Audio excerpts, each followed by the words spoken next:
buntag sa inyong tanan. Um,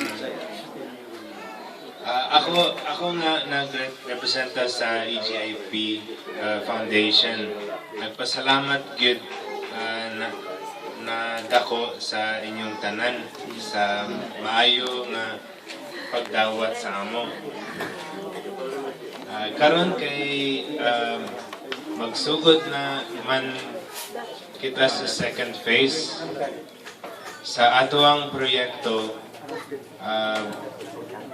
Manghangyo ko kaninyo sa ato tanan kauban atong mga partners na NGOs ang PEF and PCM nga pagkusgan pagyud nato ato ang pagtinang hanggay.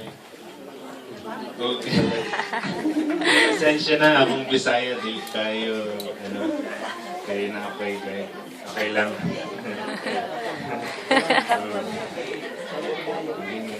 Uban ang tabang sa NCIP kay kini puro kaayuhan lang tanan.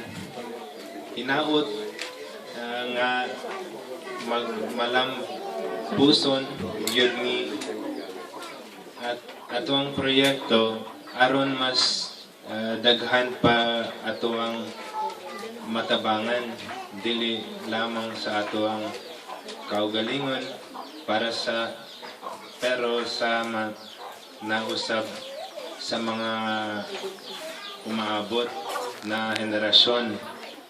Daghang salamat sa inyong tanan ug maayong buntag. So, pakpakan pa dyan na to, taga-IQ.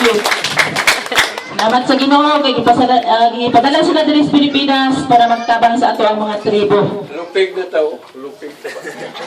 Ikaw, Tiyo ba? Sinuso ka ika. So, salamat Gidana. So, para sa tanan, nga namin ipuson karon ang mga bagong mga konseho sa Obo, Manobo,